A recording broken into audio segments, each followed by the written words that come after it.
What's this piece of hair? Go away.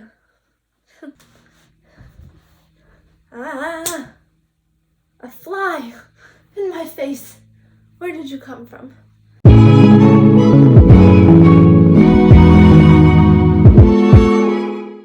Hello, and welcome back to my YouTube channel. If you're new here, click that subscribe button and the like button.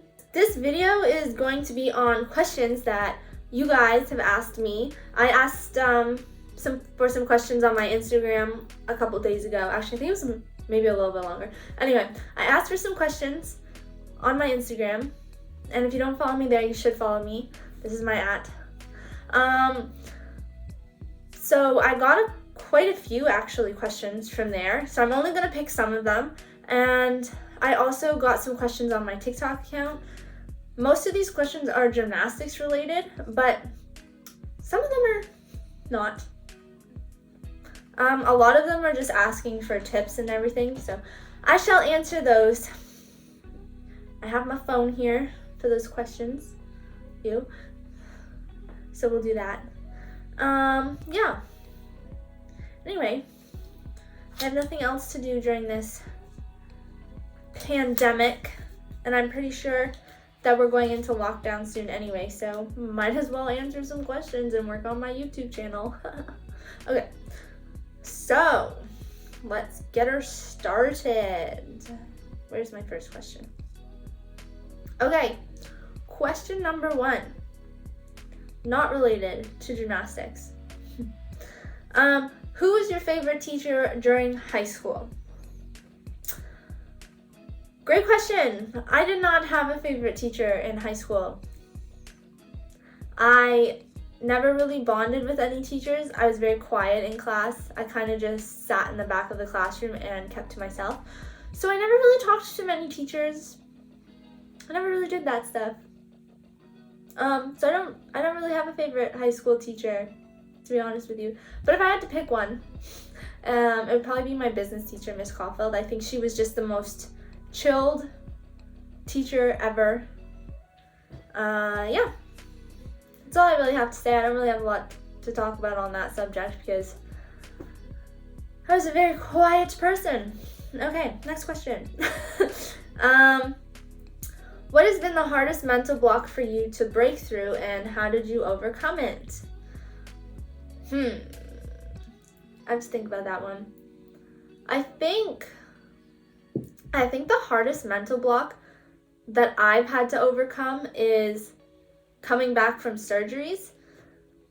Like, the first surgery I had, or the first major surgery I had, was my knee. I tore my meniscus, so I went in for surgery for that.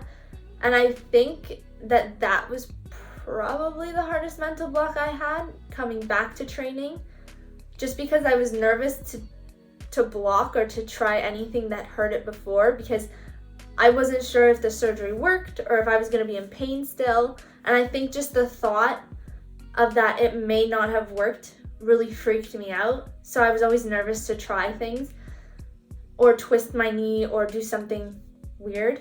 How did I overcome it? I talked through the issues with my physio, actually, I think is how I overcame most of it. And we just worked on some drills and like slowly progressed the pounding of my knees. And also drills. I did lots of drills before I went back to training. I didn't just kind of jump right into it. I took it slow and slowly worked my way back up to where I was. But for skills, I'd say for a mental block for a skill, I'd say definitely full and tuck. Probably, yeah, definitely the skill that made me very scared. Like, I felt my heart pounding out of my chest.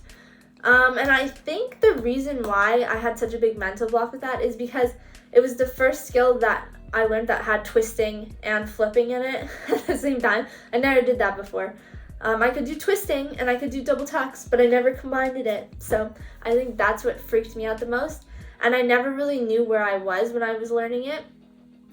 So where is this fly coming from? Did you see that? Anyway, I think that the reason why that gave me so much trouble was because I was fresh learning it, but my coach was also fresh teaching it. So he'd never taught it before and I never learned it before. So we were kind of like figuring things out together. So that being said, I think that there was a little bit of a lack of trust in whether or not the skill was going to work. I mean, he'd spot me and I trust him to catch me, but then at the same time, I'm like, I'm not that heavy, but like I'm coming from the sky and gravity is pulling me down and you're telling me you're going to catch me? Like, it's still going to hurt if I fall. So I think that was why I had such a big mental block. And to be honest with you, I didn't really do anything to overcome it. I just went for it. I was just like, I just stood there and I was just like, you gotta do it. You just gotta do it. So I kind of just went for it. I didn't really do more drills or anything. I just told myself, pray for the best. So that's like the only skill that really, because after that, I mean, full and pike, I find easier than full and tuck. And I went to Dynamos by then, and Dennis obviously has taught the skill before, so I had more trust in my ability to do it. Next question. So I had somebody who said, hi, I'm a gymnast. Any advice for motivation? I'm kind of falling out of love for it. I also answered this on my TikTok because I thought it was an important question that a lot of people can relate to. But my answer for this, for falling out of love for the sport, I think that most athletes hit this at some point in their life. At some point they fall out of love for their sport. I feel like it's inevitable. I don't know why. Maybe I'm wrong. Maybe you haven't, but I have multiple times. And usually when that happens, I like to take a small step back and kind of change my perspective a little bit on how I'm viewing the sport. And, you know, like, I started gymnastics because I loved it. I loved the people. I loved the atmosphere. And you just kind of want to change your environment back into that kind of place that you started in. Because I know that as we get older and you progress in the sport, it becomes a bit more serious. More of your time goes towards it. It might be harder for you to make friends at school.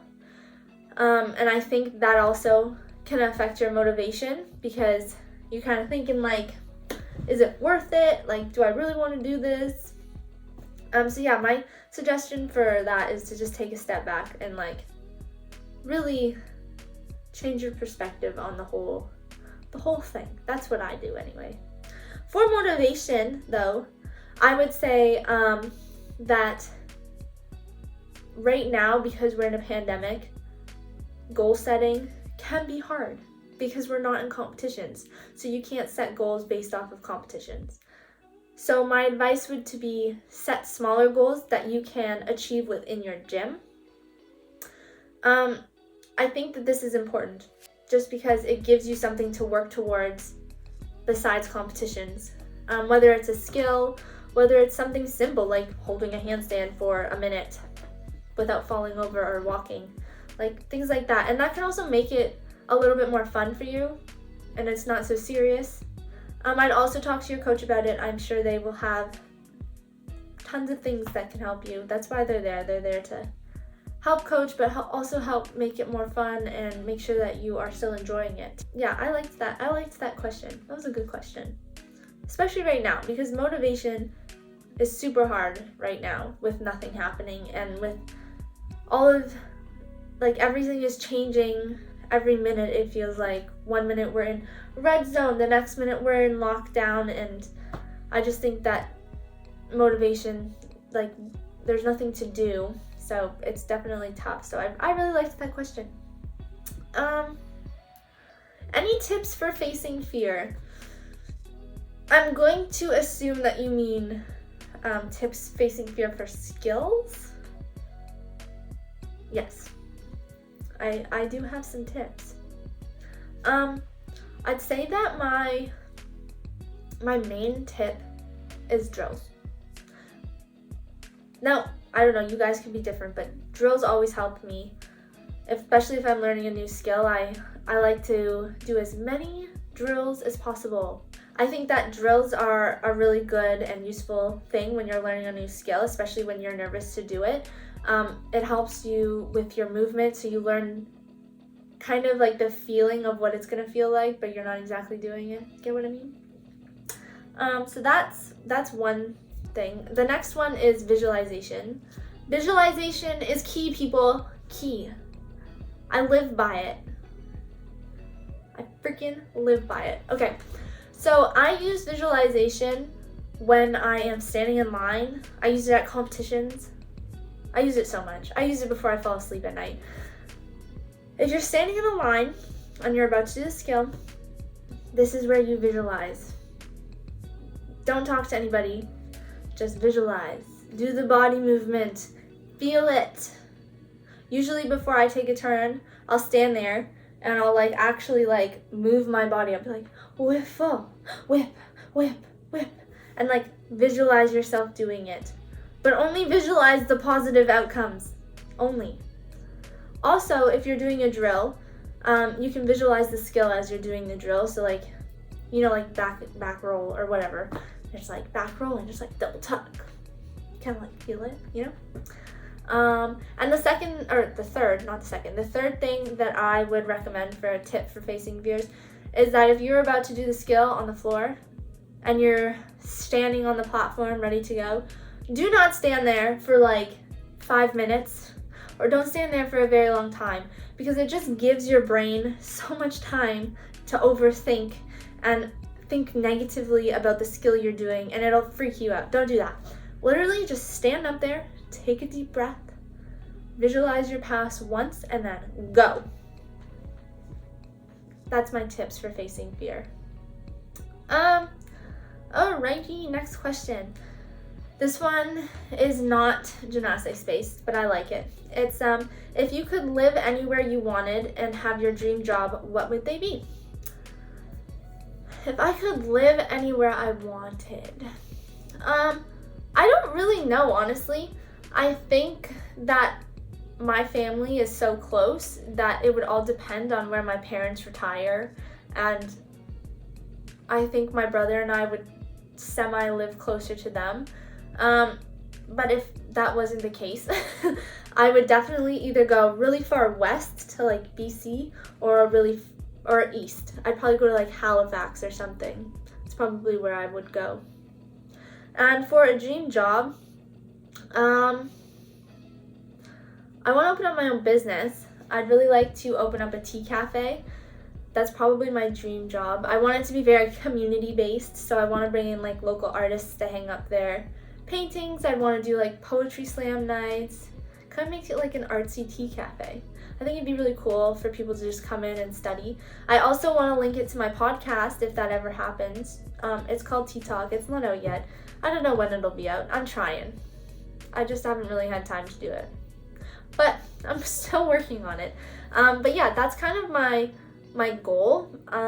That's my dream anyway for when I'm older. Next question. So, what is a goal that you are currently working to achieve, tumbling and in general life?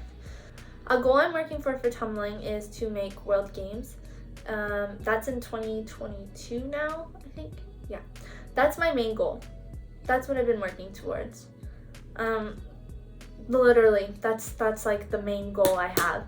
If you don't know, our World Games is our tumbling's Olympics is essentially how I like to think of it, because we don't have an Olympics, and I feel like World Games is the highest you can go in the sport. So that's my goal for the sport anyway. In general life, I feel like my goal, that kind of changes depending on my mood. I think right now that my goal in life is just to kind of be happy and less stressed and less anxious about. I'm kind of in limbo right now. I don't really know where I'm going with, because I'm graduating school this semester. I do not have a job yet, and it stresses me out. So I'm kind of just figuring it out. So I'd say my goal right now is to be less stressed and a little bit happier. And I'm working on it. Next question. Are you sad that so many people you started tumbling with quit? Yes, I'm so sad about it.